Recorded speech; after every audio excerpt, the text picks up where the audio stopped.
This is the outfall. This is the outfall. This is the outfall, Where water, infrastructure, and untold stories meet. I actually had a problem that I had known about for quite a while with surfactants, different types of chemical disinfection products. They're common to things that we use at home or chemical toilets. Meet John Chrisman. He was running a wastewater treatment plant in Santa Barbara, California, and his plant was having issues with surfactants, chemicals from everyday products like soap and cleaning supplies. And so I had this problem for years. I went after industrial users because that's the first place you look. And I got to a realization that these were chemicals that were in consumer products, and they were in high enough concentrations that were affecting my plant. For years, John fought this losing battle. He was an experienced operator who knew his system inside and out, but nothing was working. Then one day, walking across the parking lot, John had no idea his plant and his career were about to change. I got lucky enough one day walking across the parking lot, flipping through Treatment Plant Operator magazine, and I learned that Moliere's nanobubbles interact with these chemical compounds that were my problem. So ultimately brought them on site, got a pilot going, tested out this brand new technology in my plant that I had operated for nearly 9 years. And I saw just a complete change, much healthier, much more responsive biology, operation changes that you make and you expect an outcome. And when your plant's kind of dead and sick, you don't really see that improvement. But nanobubbles really brought the life back into my plant, and I was able to optimize around it.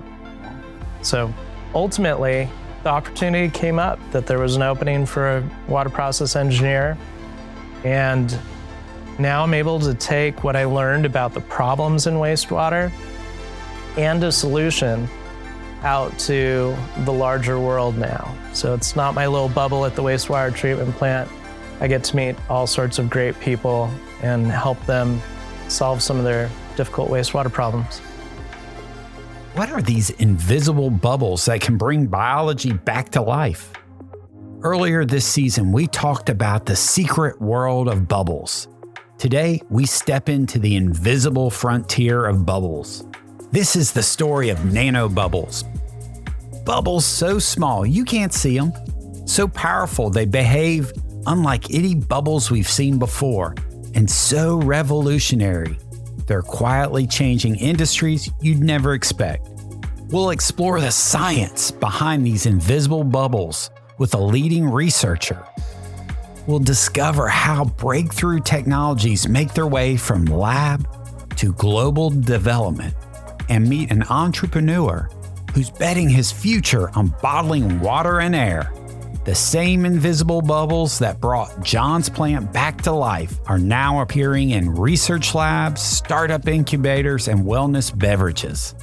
This is the invisible revolution happening right now in front of us. I'm Robert, and this is The Outfall. Nanobubbles sound exotic, but let's break them down. What exactly is a nanobubble? To understand nanobubbles, we talked to Tanju Karamfel, a professor of environmental engineering at Clemson University and vice president for research. These are ultra-fine gas bubbles at nanometer size. So nanometer means 10 to the minus 9 meter. So just to give you an idea, like most of the nanobubble generators in these days produce bubbles around 100 to 200 nanometer. This is about the size of a virus. Like viruses is about 30 to 100 nanometer, like coronavirus, with COVID, between 60 to 150 nanometer virus. So like a human hair is about 50 to 100,000 nanometer thick, one human hair, basically. Or a single sheet of paper, 75,000 nanometer thick. And now we are talking about these bubbles about 100 nanometers. So it's not visible to the naked eye, basically. In our previous bubble episode, we talked about surface tension, how bubbles form because of forces at that liquid gas boundary. Well, nanobubbles, break all the rules. What makes them special? Of course, they have very small size, loss of surface area, much better mass transfer efficiency. Because of low or small size, low buoyancy. So they stay very long time in water and they have a surface charge. And again, they persist up to days, weeks, and months in the water, basically. So that makes them, that's some of their characteristics make them unique. Days, weeks, months. John discovered this firsthand. We don't think of nanobubbles really as a traditional bubble. We think of them as a particle, mainly because they act more like particles, but they're also have a high pressure inside of them. They're over 400 psi, so they're not as compressible as a standard bubble. So when we use nanobubbles in applications like irrigation, they actually help scour the inside of the irrigation pipes, preventing biofilm accumulation, keeping drip emitters clean, as well as bringing oxygen nutrients deeper into the soil. So really anywhere that water's being used, there's some property of nanobubbles that can bring a benefit. And John's discovery about irrigation pipes hint at something remarkable. These aren't just bubbles floating around doing nothing. They're actively working, scrubbing, cleaning, carrying oxygen deep into places conventional bubbles could never reach. Tanju's lab tests prove just how persistent these tiny workhorses really are. We put them in a vial in the lab and we measure them.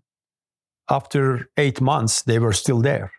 They hang there because, as I said, and they're also negatively charged, so they repel each other. 8 months of invisible bubbles, still working, still stable. It sounds almost impossible, which raises a question. How do you even see or measure something invisible? How do you prove these nanobubbles are really there and doing what you claim they're doing? As technologies have come up, we actually have ways of quantifying and qualifying our nanobubbles in water. It's called nanosite technology. And we actually look at particle motion. We can measure how many particles and how fast they're moving.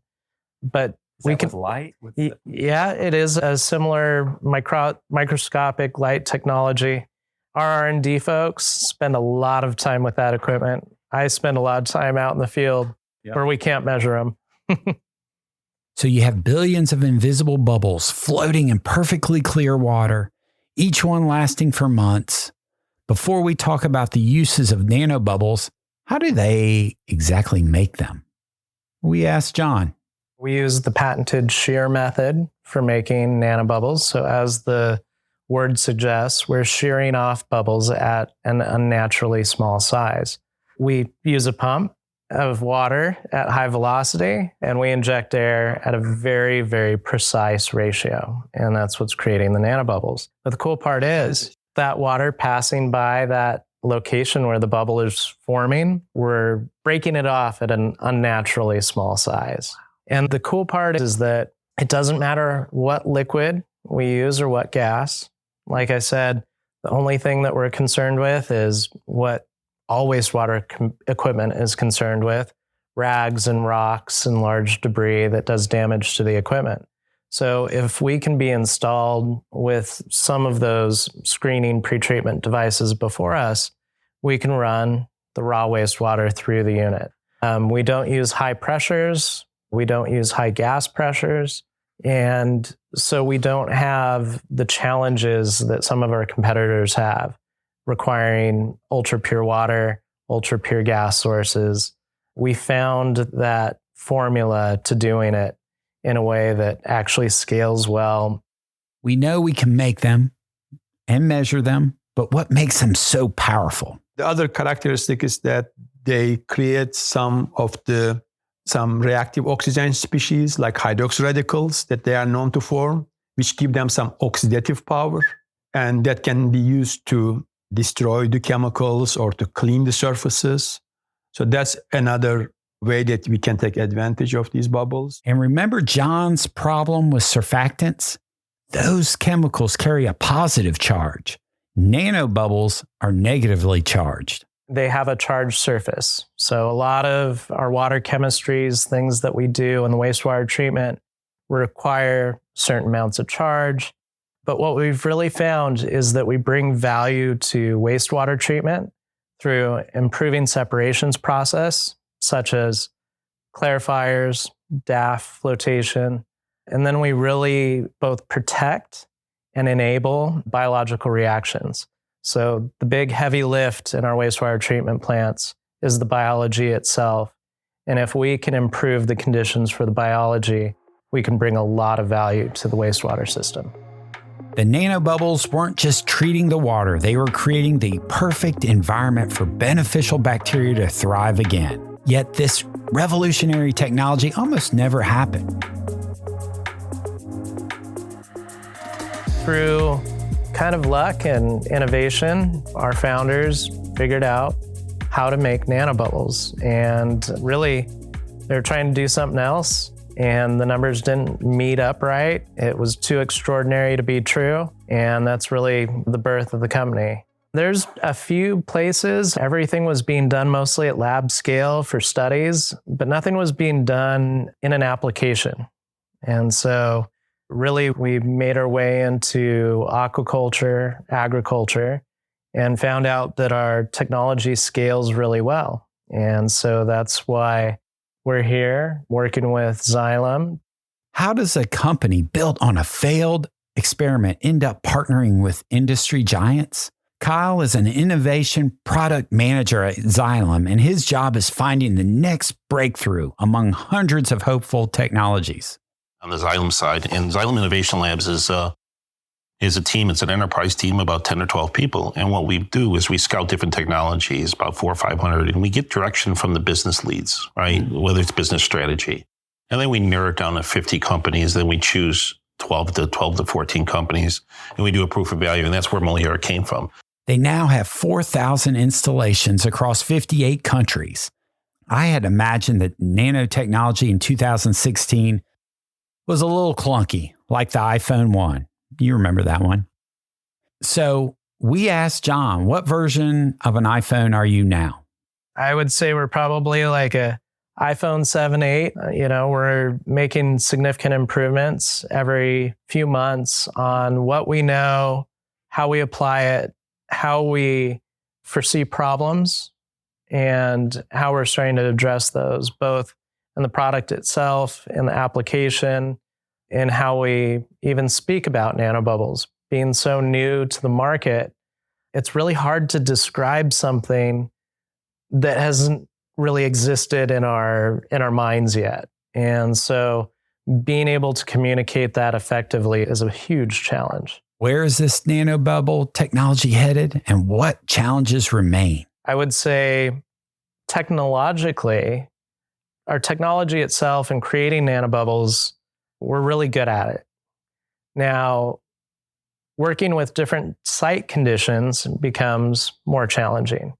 So our technology uses a pumped flow of water, a compressed air source, and typically that water is wastewater early on in the wastewater treatment process. So with any pump technology, there's a lot of stuff in our wastewater, whether it's plastics, hair, you name it, it's in there. And so some challenges are all about screening and making our process robust for the customer. Kyle from Xylem has seen these challenges firsthand. I think we've been on this path for about 18 months now. A lot of lessons learned. It's not all success either, right? So we learn what nanobubbles can't do also, right? So that's another positive effect that I believe is in trying to find the correct market fit for the application. The applications keep expanding. Car washes, algae control, dental sterilization, agriculture, golf courses, even Disney World uses them for fish at Epcot Center. Tanju believes the future is wide open. There's lots of now different manufacturers also come to the place and much more application and also lots of paper. I think I heard somewhere that in 2022, maybe over 2,000 paper published in this. But that's the other thing that, because of using different fields. So it's not just environmental field, but in different field, people try to cure cancer with using the bubbles, basically, and their characteristics. But I feel that we have a very mature industry as water and wastewater, and should always look for some new groundbreaking technologies to see how we can bring to our field and how we can benefit. And that's why I always emphasize that let's understand these bubbles, their behavior, what they can do for us, and how we can take advantage of it. And combined with the technology development by the companies and so forth, probably nobody believed that we will have these iPhones in our pockets because I didn't have one when I was going to college. But now I can do everything with my phone, right? I mean, so therefore, if the technology has potential and promises, I'm sure people are going to discover and continue to capitalize. And who knows, maybe again, in 50 years from now, we may not see it maybe, but this kind of technology is used more and more in our field, basically. Tanju's vision of nanobubbles everywhere might be closer than we think, because while researchers are exploring medical applications, entrepreneurs are already putting nanobubbles into something we use every day. Meet Stu. Like John, he stumbled onto nanobubbles almost by accident. I happened to be in an incubator for startup companies. And in that incubator, there was a gentleman that was creating cancer protocol using nanobubbles. And I got to learn about it. And it wasn't until years later that I was offered to help develop a product. And one thing led to another where I was like, we can add nanobubbles as an ingredient. And then we were off and running. My former wife and I were big science people. And so we did quite a bit of research trying to understand the uniqueness of these bubbles. And one thing led to another and just really fell in love with them and realized these are pretty incredible. Nanobubbles as an ingredient. Think about that for a moment. These invisible bubbles that John uses to clean the wastewater are now being put into bottles of drinking water. These suckers are small, 200 nanometers in size. And if you can imagine, put between 400 to 500 of these bubbles edge to edge, they'd fit across the diameter of a human hair. So they are small and truly invisible to the human eye, but sure enough, they are there and they're doing some wonderful stuff. We knew that the nanobubbles were something special. We built a machine and we found a way to make that machine mobile so we can go to any co-packing facility and get consistent results. So these are bottlers, people that have machinery that can take a batch tank full of water or any recipe really, and then run it through their lines to a machine that fills containers, whether it's plastic, aluminum, or your choice, your preference. We chose to do aluminum bottles. I rent these facilities throughout the country and use their expert staff, and we're off and running. So Stu solved the manufacturing challenge. He could make nanobubble water anywhere in the country using this mobile equipment and co-packing facilities. But the real question remained.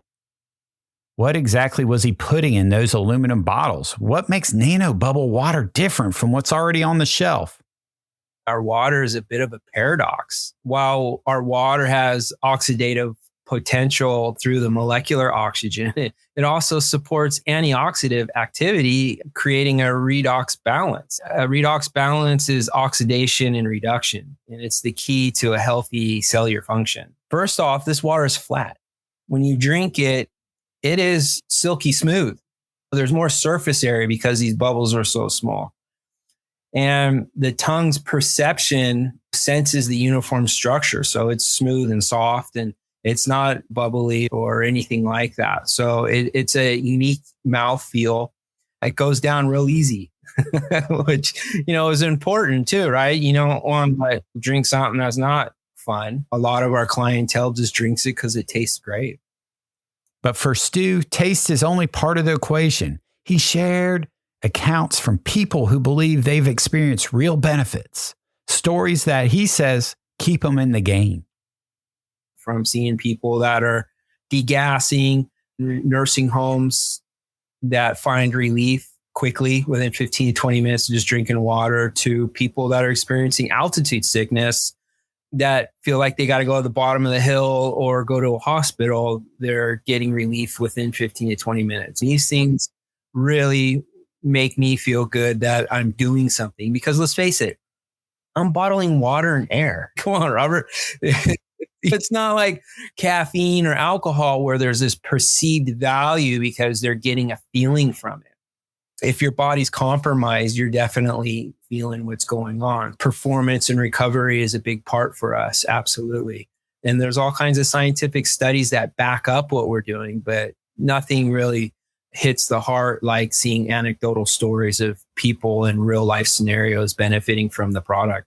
Big beverage companies are watching. I can't tell you how many refrigerators I've been kicked out that have been owned by Coke and Pepsi and Dr. Pepper and ConAgra. They know who we are. They're watching us. Oh, yeah. And I've had some of the execs tell me, once you get enough market share, we'll come in. But they're all watching. They know what's going on. And they don't jump in is because it's not so much the R&D to create the product. They want to see if there's a demand by the consumer. So they make us do all the heavy lifting first. It's a classic David and Goliath story playing out in a nanobubble space. Still, Stu sees something bigger happening. And I think more and more smart people like yourself and your audience are going to find ways to use this in everyday life to really help humanity and all life on this planet live a better life. The same invisible bubbles that brought John's plant back to life are now finding their way into our daily routines, proving that revolutionary technology doesn't stay contained in one industry for long. Nanobubbles represent something remarkable, a technology so fundamental that its applications seem limitless. Invisible bubbles that last for months, carrying enormous pressure, cleaning without chemicals, helping plants grow, treating disease, and bringing dying wastewater treatment plants back to life. But perhaps most remarkable of all is what happens when curious minds encounter the unexpected and ask, what if? Because in a world full of problems that need solving, sometimes the solution isn't floating right there in plain sight. You just can't see it. I want to thank our guests for sharing their expertise and passion. I'm Robert. Thanks for listening. Until next time, stay curious.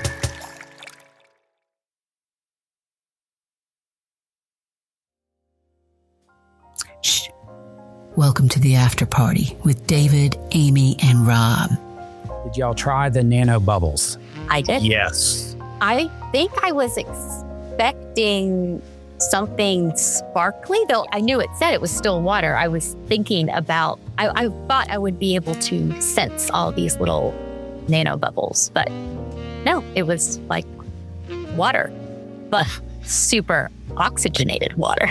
And because we have to adhere to some sort of practical scientific methods, after opening it, I poured it into another container and took the dissolved oxygen, and it was over 13 milligrams per liter of dissolved oxygen.